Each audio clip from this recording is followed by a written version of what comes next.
level, the cleansing of the temple calls for an end to animal sacrifices, summoning us instead to sanctify our minds and hearts.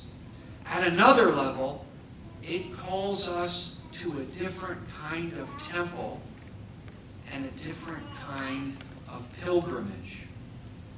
The old temple, like the buildings of a university or a charitable foundation, was made of bricks and mortar. The new temple is a temple of the human mind and heart. Are we polluting this new temple, or are we sanctifying it? How do you cure a potty mouth? Not by washing it out with soap, but by cleansing the heart. If we fill up the new temple with base things, then we end up contaminating it. On the other hand, if we fill it with what matters most, then we sanctify it and bring it fully to life. The same can be said for our pilgrimage. The old pilgrimage required us to pack our things and set off on a journey across the land. The new kind of pilgrimage requires not a map of the land, but a map of the human heart. God is not out there, but in here. And our mission is to sense the divine in everyday life and to make sacred the reality of our daily lives and work. The goal isn't to abandon what we know in order to reach some sacred place, but to make of the life we know a celebration of the sacred. When do we truly live and come fully to life? When what we're living for is truly significant.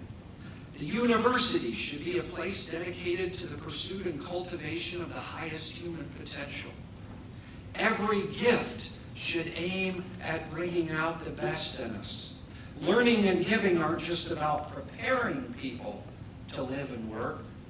They are about revitalizing us, exercising fully our capacities to wonder, inquire, learn, and celebrate. Idols are always there, tempting us. One we haven't mentioned so far is the idol of health and longevity. Everyone wants to be healthy and to live a long time. Why shouldn't we? Yet like wealth and fame and power and pleasure, health and longevity can lead us astray.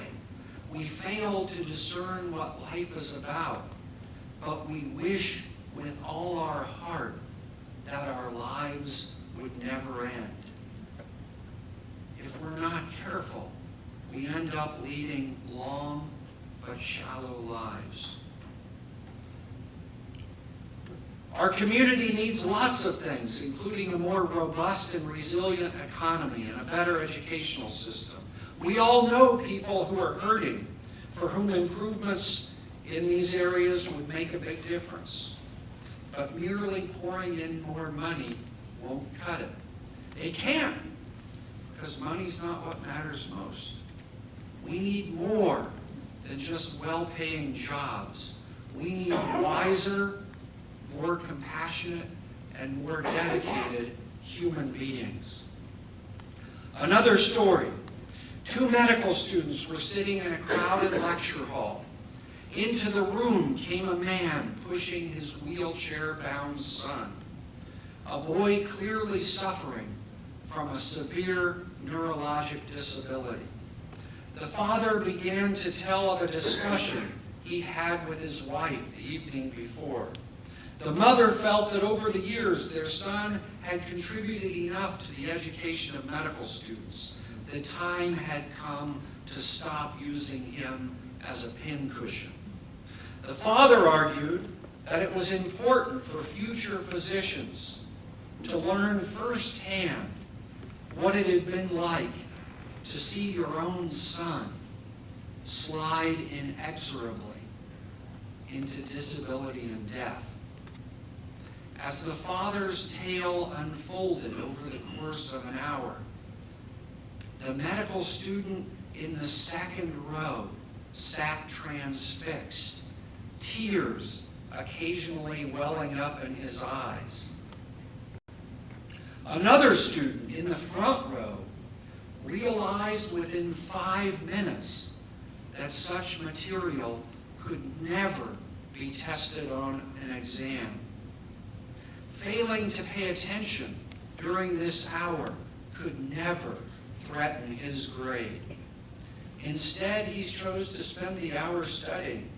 He took out his notes, donned his earphones, and completely ignored the father's story. These are Indiana University School of Medicine students, or were. What do you suppose happened to these two medical students? The one who sat engrossed in the father's story, tears welling in his eyes, is now training in a very good internal medicine residency program. He will be a fine physician. What about the other, the one who tuned out the father's story in order to study for an upcoming exam? He graduated at the top of his class. He's now training in one of the most prestigious programs, in one of the most competitive specialties in the profession of medicine. You tell me, which student was the more successful? Which one would you choose as your child's doctor? What's the point? We all want to be successful, but we must never forget that success is not the real goal. It's a byproduct of the pursuit of something more important. Unless we're careful, we can stop asking the vital questions and get stuck in a rut of mistaking wealth, fame, power, and pleasure for the things in life that really matter. We can end up putting our faith in the little things and completely overlook what matters most. When that happens, it's a call, a summons to some serious temple cleansing. There's a flame that burns in each of us. It's the flame of knowing and giving, the pilot light of human goodness. Over the ages, it's been passed from parent to child, from teacher to student. Should we fail to tend it, it can be extinguished in a single generation. For this brief time, we are privileged to serve as its bearers. It's been given to us to help spare our children and grandchildren from wandering in darkness and instead lead lives of illumination. If we're to acquit ourselves admirably on this stage of humanity, we must keep this flame alight. We must see to it that it's passed on undiminished, perhaps even burning a bit more brightly than when our parents and teachers entrusted it to us. There is nothing worthier on which we can stake our lives. But to answer this call and to keep that flame burning brightly, we must be prepared to invest all that we have and all that we are in education, giving, and the quest for faith. Thank you very much.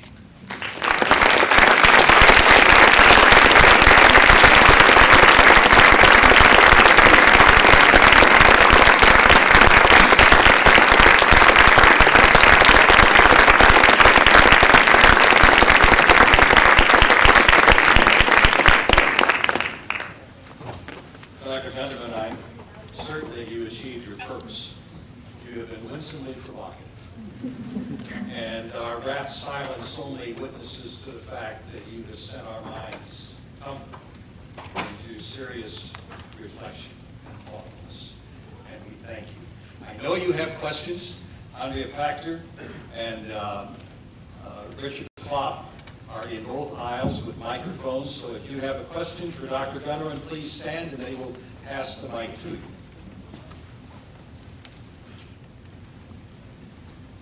Imagine what a crushing blow it would be to a speaker to prepare your soul in this way, and have it meet with stony silence. This whole talk has been about giving and compassion. I know personally some compassionate people in the audience who might be relied upon to rush to the aid of a speaker in distress, and I appeal to them.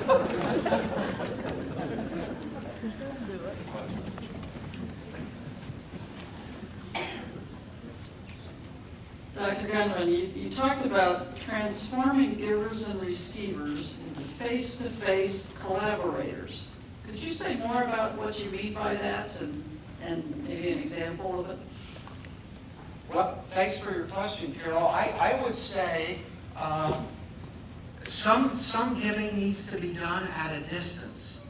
So in a way, I'm testifying to my own experience, and I hope this comports with your experience in thinking about the opportunities I've had to give and share that have meant the most to me. They've almost invariably been situations where I was face to face with the people I was trying to help, where I was elbow to elbow with partners in trying to provide that aid, and where at the end of that, there was an opportunity to recruit those people in need to become themselves givers in their own right. To me, that's the most magical or transformative opportunity in giving.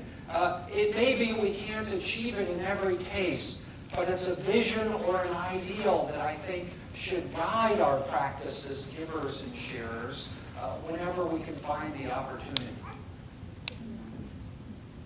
Please. Testing. Working. Microphone's not working. I'll repeat the question, Okay. if you keep it short. Okay. Thank you very much for your talk. I was intrigued very much with the symbolism of the candle. The flame of a candle is part of the logo of the Center for Inquiry, of which I'm a member. And my question is this: using faith in the sense, the more conventional sense of religious faith, isn't there a danger that faith can help extinguish that candle? After all, Giordano Bruno was burned at the stake for his candle, and Galileo was almost had his candle extinguished. So isn't there a certain amount of danger there between, or a certain potential conflict between faith and the flame of this candle? So the question is, can faith sometimes lead us astray? Can faithful people sometimes commit acts that we very much regret, perhaps even regard as repugnant? The answer to that is absolutely yes. I mean, some dark moments in human history have, at least been related to the strong convictions of people with faith. However, I have regular conversations. One of my favorite people in the world is avowedly an atheist, and we have very lively interchanges about whether faith, religion, the quest for higher things, whatever you want to say, whether that's been on balance a blessing or a curse to humanity. We can't defend everything people of deep faith have done over the course of history. We can't defend everything people rabidly antagonistic to religion. Atheists, we can't defend everything they've done over the course of history. But I would say this, my own thinking about the care of sick people, watching human beings come into this world and leave it. And my own sense when I look up at the starry night sky is one of profound disbelief that we could possibly be the highest and best things in this vast and to us, I think, largely unknown cosmos.